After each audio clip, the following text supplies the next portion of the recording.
Oi, pessoal. Meu nome é Léo Moreira. Eu vou entrar direto no assunto aqui e depois, mais para o final, eu vou fazer a minha apresentação com mais detalhes, tá? Então, essa é uma conversa sobre Scrum nas organizações startups, tá? E eu vou começar essa conversa propondo a ideia de que uma organização que prospera e que consegue sobreviver, ela proporciona e sustenta esse crescimento erguendo três pilares. Tá? Os executivos da organização, a liderança da organização, ela está constantemente formulando ideias para tentar validar o que pode contribuir para a formação desses pilares organizacionais. Eles são como o DNA de uma organização e refletem, em grande medida, a atitude dos líderes da organização. Então, o primeiro e mais básico e mais óbvio desses três pilares é o valor, né? Qualquer organização, ela está em algum tipo de missão para entregar ou intercambiar valor, né? Nas startups é comum a gente ouvir o termo solução para uma dor, como algo que representa o valor elevado de um produto ou serviço. O pilar do valor também, ele é o mais suscetível às marés do mercado, né? A concorrência, as tendências, as mudanças no estilo de vida, as inovações tecnológicas, elas podem reduzir rapidamente o valor de mercado de um produto. Então, intercambiar valor por si só não é suficiente, porque as organizações também precisam crescer. Então, encontrar soluções para o problema do crescimento pode ser muito mais complexo do que criar e entregar um produto de valor.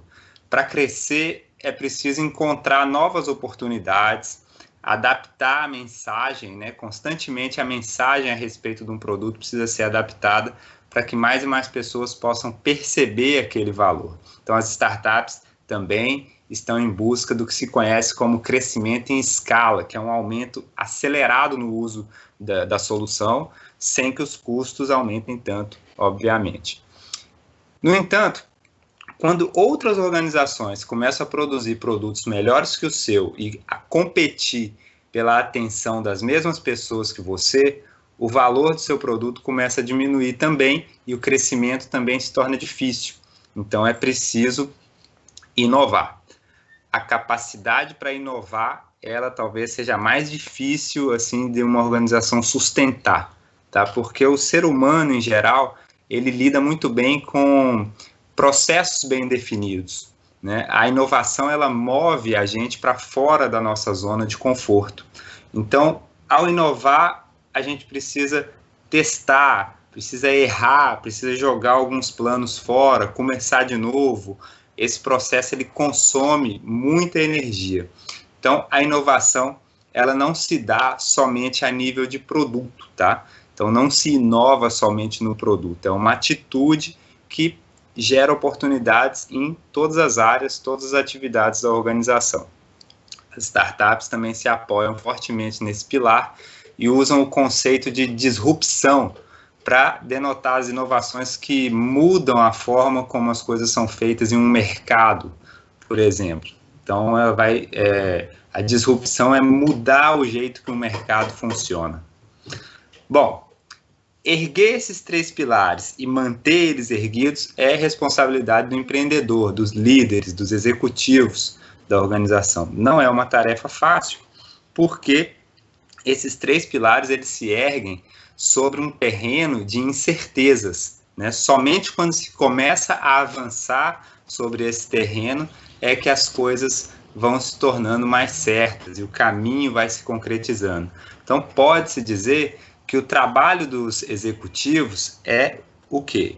Conduzir a organização de forma que ela consiga ir absorvendo novas áreas, né? Novas zonas de controle, digamos assim. Essas novas áreas que a organização vai absorvendo, elas são áreas ainda incertas, né? Para ter sucesso nisso, é preciso não só a organização se preparar para as mudanças, mas também fomentar a mudança. né, para se poder aprender com a mudança. É o ganho de conhecimento que a mudança traz que vai tornando o caminho mais firme.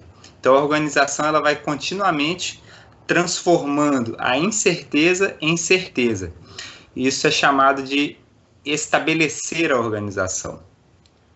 Para lidar com as incertezas e estabelecer a organização, os executivos eles adotam metodologias de administração. Essas metodologias vão desde listas de tarefas simples até sistemas para lidar com situações de muita complexidade e de muita incerteza.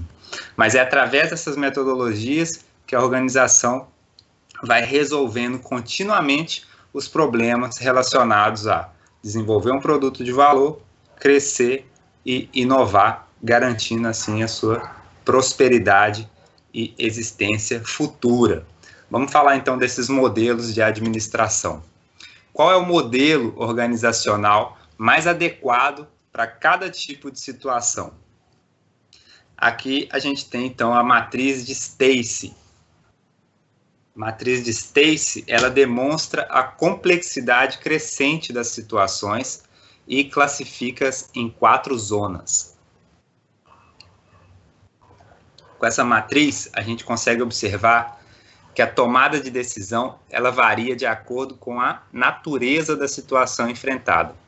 E é uma matriz amplamente utilizada para determinar a abordagem mais adequada para uma situação. Então, em uma empresa, é possível a gente encontrar diferentes situações em diferentes zonas da matriz de Stacey, né? Enquanto está acontecendo uma coisa aqui que é simples, está acontecendo outra coisa lá que é complicada, está acontecendo outra coisa lá que é complexa. Vamos falar um pouco disso.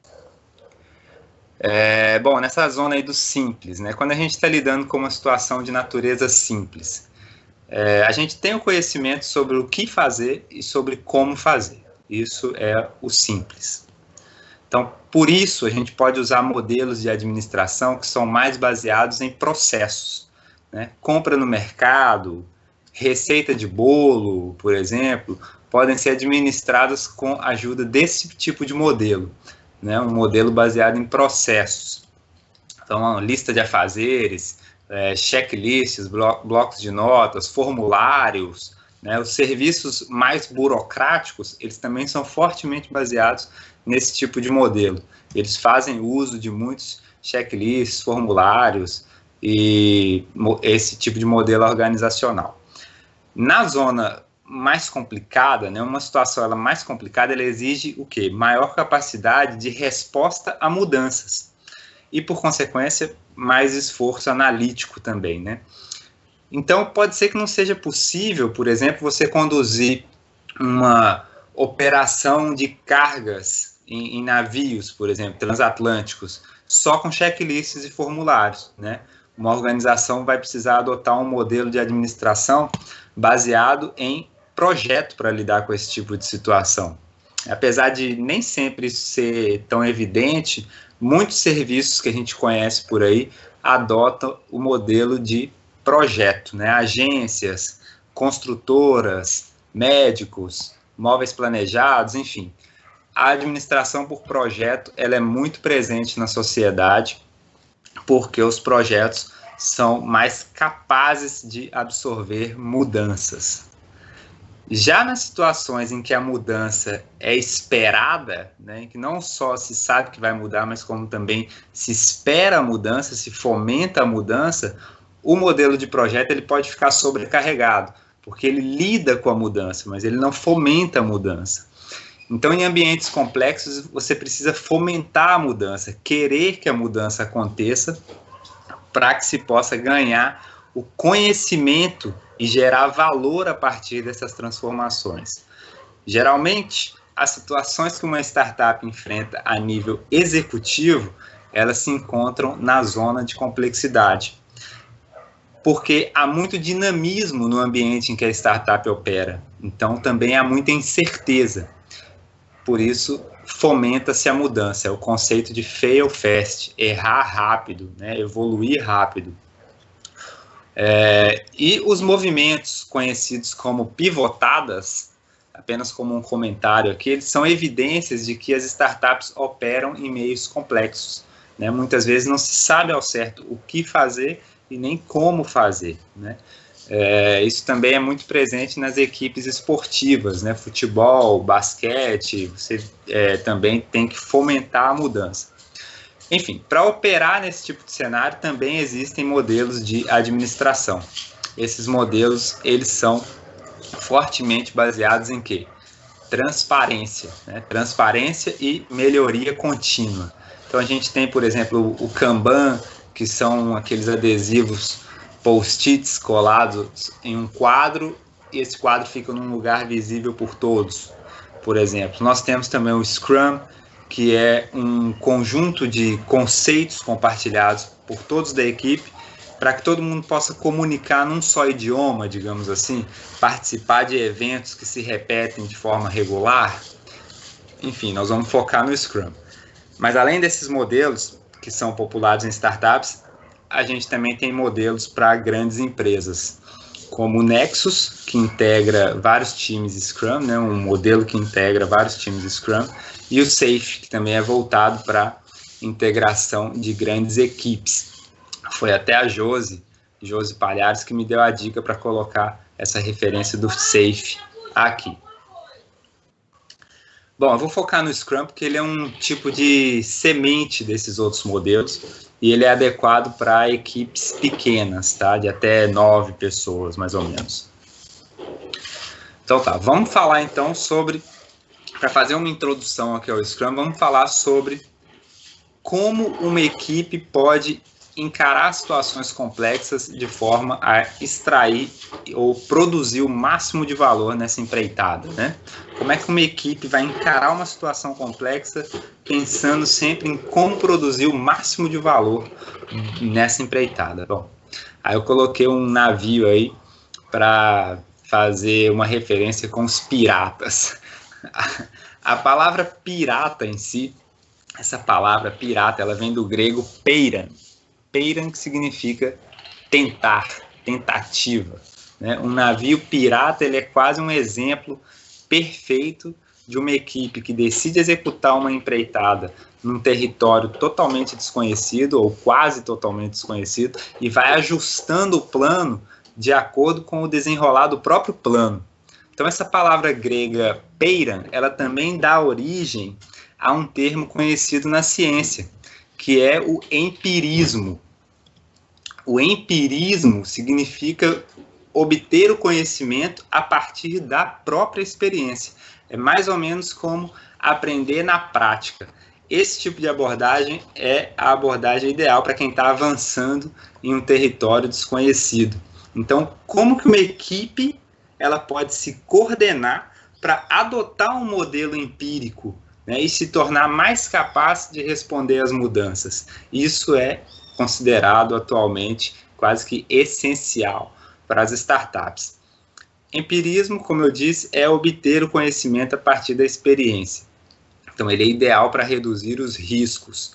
Numa viagem planejada, por exemplo, uma viagem para surfar ou mesmo para saquear um navio, né? Uma viagem pirata, saquear um navio cheio de ouro, por exemplo, o clima e outros fatores, eles vão fazer com que os planos mudem, né? O ideal é que as pessoas envolvidas nessa equipe respondam da melhor maneira possível a essa mudança, de forma a tirar o maior proveito da viagem e enquanto mantém a harmonia entre os integrantes da equipe. Então, para isso, a gente precisa inicialmente de quê? Transparência, tá? A transparência, ela abre as portas para o empirismo. Quando os líderes de uma organização eles estão muito desconectados da operação, pode ser meio difícil criar esse cenário de transparência, tá? A empresa pode, inclusive, se tornar menos competitiva quando essa situação se configura. Um grupo, num cenário de transparência, os membros daquela equipe eles estão mais aptos a tomar conta um do outro, porque a responsabilidade se compartilha entre eles, e com isso pode-se inspecionar com facilidade o que está acontecendo nas ações e até no pensamento dos outros membros da equipe. Então, isso leva a gente para o próximo item do empirismo aqui, que é a inspeção. Inspeção é difícil, tá? É difícil, é uma das coisas mais difíceis que tem a gente inspecionar os próprios resultados, tá? Há uma tendência humana de evitar dar-se conta do erro, né? Por isso, em um modelo empírico, a gente cria rotinas de inspeção. Então, de tempos em tempos, verifica-se o curso do navio, né? Verifica se ele está sendo conduzido da melhor forma, verifica-se a qualidade dos resultados. Tá? Então, a inspeção ela é necessária para que se possa fazer continuamente a melhoria, que eu vou chamar aqui de adaptação. Tá? A adaptação é a correção dos erros, né? E a melhoria dos processos. Então, nas adaptações, a gente corrige o que foi feito, né? Ou melhora o que foi feito, e também corrige e melhora como foi feito. Então, o grupo aprimora a qualidade das inspeções e também aprimora o próprio nível de transparência, também é aprimorado nessa etapa de adaptação. Quanto mais desconhecido é o terreno, mais o empirismo se faz necessário. Numa equipe esportiva, como eu já estava citando o exemplo, é constante, né? Em um jogo de futebol, a gente tem isso aí realizado constantemente pela equipe.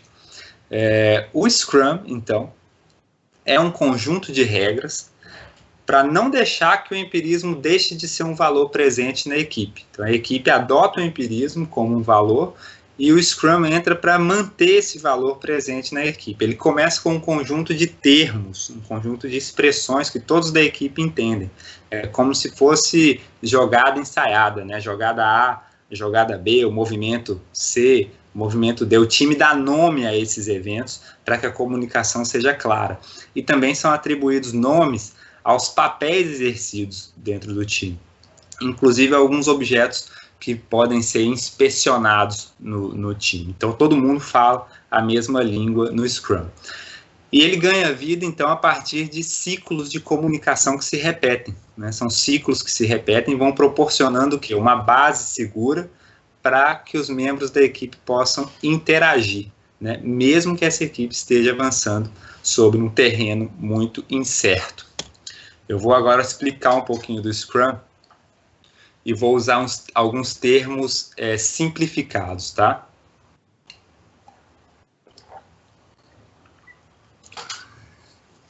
Eu queria, na verdade, eu elaborei essa parte aqui da apresentação, porque eu queria explicar para minha irmã o que era o Scrum, e eu estava procurando um vídeo no YouTube para explicar para ela.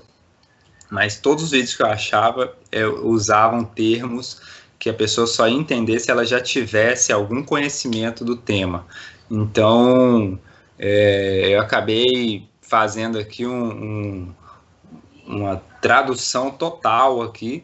Vou usar palavras simples, tá? Mas depois eu vou devolver as palavras originais do Scrum, tá? Então, se você conhece o Scrum, fica bravo comigo não, que depois que eu terminar de apresentar ele em termos simples, eu vou devolver as palavras oficiais aqui, tá bom? Então, vamos lá. O Scrum, ele é um modelo de trabalho utilizado no mundo todo para organizar equipes de trabalho. Esse modelo tem algumas regras para essas equipes funcionarem melhor, principalmente quando o que elas precisam fazer é um pouco complexo e até mesmo um pouco desconhecido. Se uma equipe, por exemplo, tem o desafio, só um exemplo, né, de tornar uma comunidade mais segura, é provável que nem a própria equipe saiba o que eles precisam fazer. Então, eles vão precisar aprender fazendo. Então, o Scrum entra aí. Com o Scrum, essa equipe ela tem um modelo para trabalhar de forma organizada, mesmo que ela não saiba exatamente o que precisa ser feito antes de começar. A ideia principal do Scrum, vocês estão vendo aí esses cinco círculos, né? Eu vou começar dando nome para cada um desses círculos. São eventos que se repetem em cada um desses círculos. E o evento principal, a ideia central do Scrum, é que a equipe vai trabalhar em corridas, tá? No inglês isso se chama sprint, mas eu vou usar o nome corrida aqui, depois eu devolvo o nome certo, tá? A corrida, ela é um intervalo de tempo que pode ter 2 semanas, pode ter um mês, enfim, a própria equipe vai determinar a duração dessa corrida. E aí, quando acaba uma corrida, já começa outra corrida. Então, se a corrida tem 1 mês de duração, a cada mês tem-se uma corrida. Isso é assim por quê? Porque as corridas, elas criam um ritmo de trabalho, e isso simplifica demais as coisas, né? Por exemplo, se surgir uma tarefa muito complicada, a equipe sabe que só vai conseguir fazer aquela tarefa na próxima corrida, entendeu? Não tem como. Ou então, por exemplo, a equipe sabe que só vai conseguir fazer aquela tarefa daqui a 2 corridas. Então, a ideia da corrida é uma espécie de padrão que se repete, e isso vai trazer uma consistência e, por consequência, uma simplificação aí do plano de operação da equipe. Em cada corrida, vamos lá, então, essa é a corrida. Em cada corrida, o time vai realizar 3 reuniões, tá? Uma reunião no começo da corrida, que é o planejamento da corrida. Então, nessa reunião, a equipe se reúne e decide o que vai ser feito na corrida. E 2 reuniões no final da corrida. Uma para revisar o que foi feito na corrida e apresentar ali para as pessoas que importam, né? E outra para revisar a forma como eles trabalham, né? Então, no final da corrida tem 2 reuniões. Uma para revisar o que foi feito e apresentar, e outra mais interna ali da equipe para avaliar, reavaliar a forma como eles estão trabalhando, para tentar melhorar a forma de trabalho. Essa é a reunião de melhoria. Além dessas reuniões, todo dia a equipe vai fazer um encontro rápido de 15 minutos. Esse encontro é só para alinhar ali as ações do dia e já ir eliminando os obstáculos que vão surgindo. Então, esse é o encontro diário. Esses são os eventos, né, ou as cerimônias do Scrum. A equipe que trabalha no Scrum, ela tem 3 tipos de pessoas. Tá? Tem aquela que cuida para que os eventos aconteçam, né? Tudo caminha dentro das regras, porque essa pessoa fica ali cuidando para o Scrum não deixar de ser adotado. Então, esse é o mestre Scrum, tá? Tem aquela pessoa que vai priorizando as tarefas, ela vai definindo o que é mais importante, também ajudando a definir a tarefa, como é. Enfim, essa pessoa, ela que tem a visão do mercado, ela é a ponte, geralmente, entre o time Scrum e o mundo lá fora. Esse é o dono do produto, conhecido como dono do produto, tá? E as demais pessoas da equipe são o time de desenvolvimento, ou a equipe de desenvolvimento, tá? Não tem cargos, não existem cargos separados dentro do Scrum. Todo mundo é da equipe de desenvolvimento, e também não tem a ideia de uma pessoa da equipe de desenvolvimento ser responsável por alguma tarefa, igual a gente tem no modelo tradicional de projetos. No Scrum, a equipe toda é responsável pelas tarefas. Bom, vamos lá então. Com relação às tarefas em si. No Scrum, a gente tem 2 listas de tarefas. A gente tem a lista geral com todas as pendências, tá? Essa é a lista de pendências geral com todas as pendências. E a gente tem a lista de tarefas que vai ser feita na corrida atual. Então, a gente tem essas 2 listas. Uma é a geralzona de tudo que precisa ser feito, e a outra é a de tarefas da corrida atual. Então, agora vamos juntar tudo, né? Quem cuida da listona geral de tarefas, da lista de pendência geral, é o dono do produto. Tá? Ele que vai detalhando essas tarefas, colocando o que é mais importante para cima, o que precisa ser feito primeiro. Já quem cuida da lista de tarefas da corrida atual é a própria equipe de desenvolvimento. Eles que dividem a responsabilidade dessas tarefas. O mestre Scrum, como eu tinha falado, ele cuida para que o modelo não deixe de ser seguido. Ele é tipo um treinador, ele mantém a forma do time, tá? Então vamos lá, como é que seria uma corrida dessas na prática? Vamos repetir tudo agora, vendo na prática como é que uma corrida dessas funciona. A corrida começa com essa reunião de planejamento, todo mundo vai escolher o que pode ser feito da lista de pendência geral e vai então ser gerada a lista de tarefas da corrida. Ou seja, da lista de pendência geral, faça uma reunião e aí decide as tarefas da corrida. Tá? Junto também com essa reunião, o time tenta elaborar um objetivo ali para a corrida, uma ideia geral que eles precisam alcançar naquela corrida. Então começa assim a corrida e eles se encontram todos os dias durante 15 minutos, né, no encontro diário até o final. No final da corrida, a equipe tem que ter feito algum desenvolvimento, algum avanço no que está sendo produzido. Tem que ser algo inspecionável, né, chamado de incremento, isso daí, que é como um aumento, alguma coisa nova aconteceu. E isso é inspecionável. Então esse é o incremento e rola então no final essa reunião de melhoria, essa reunião final em que a equipe avalia sua própria forma de trabalho para tentar descobrir o que ela pode fazer para melhorar a forma de trabalho. Pronto, isso aí é o Scrum. Ele consiste então nessas 3 categorias de itens, né, que são os papéis, são as coisas, né, os inspecionáveis aí, que estão em vermelho, os papéis estão aí representados em verde, as coisas estão em vermelho, e os eventos que estão representados aí em azul. Se você já conhece o Scrum, não fica bravo comigo, porque agora eu vou já devolver os nomes oficiais do Scrum para cada um desses itens aí, e vou colocar tudo agora no seu devido lugar, tá? Mas o Scrum é isso aí. Então agora eu vou só traduzir os nomes. A corrida, como eu já tinha falado, chama sprint, né? Sprint em inglês também é corrida. A reunião de planejamento no começo da sprint se chama sprint planning, ou planejamento da sprint. A reunião diária, de 15 minutos todo dia, ela se chama Scrum diário, ou Daily Scrum. A revisão no final da sprint é a revisão da sprint ou sprint review. E a última reunião, a reunião interna para que a equipe avalie a própria forma de trabalho, é a retrospectiva da sprint ou sprint retrospective, tá? A equipe se chama equipe Scrum, né, ou Scrum Team em inglês. Nela a gente tem o mestre, que eu falei, que é o Scrum Master, mantém tudo nos trilhos aí, tudo funcionando, é esse tipo de treinador. A gente tem o dono do produto, que é o que descreve, prioriza as tarefas, aí faz a ponte. Esse em inglês se chama Product Owner, ou PO, também bastante conhecido como PO. E a gente tem a equipe geral, que é o time de desenvolvimento, o Development Team, tá? Beleza. Agora, as listas de pendência. As listas de pendências, elas se chamam backlogs, tá? Então, a gente tem o geral, que é o backlog do produto, ou Product Backlog, que é essa lista geral de tudo que está pendente. E a gente tem a lista de pendências da sprint atual, que é o backlog da sprint, ou Sprint Backlog.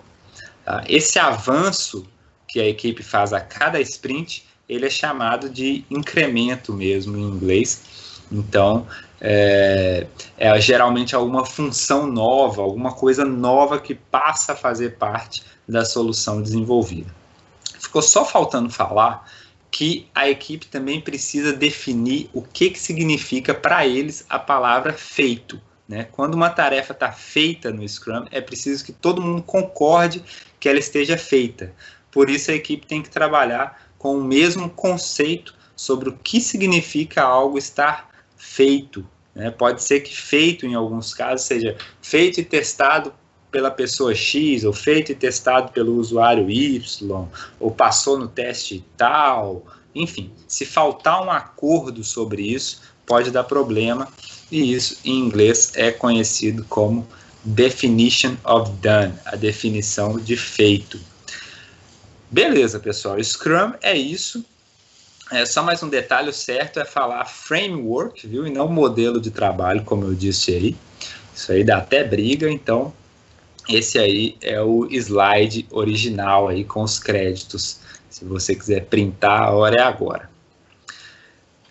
Bom, pessoal, é isso aí. Meu nome é Léo Moreira, eu sou voluntário no Jerimum Valley, estou à disposição da comunidade de startups do Rio Grande do Norte. Se você quiser bater um papo comigo sobre como adotar o Scrum na sua startup, ou se quiser falar comigo sobre qualquer coisa, é só me achar aí nos grupos da comunidade Jerimum Valley. Eu deixei o link aí no slide do nosso Telegram. Muito obrigado.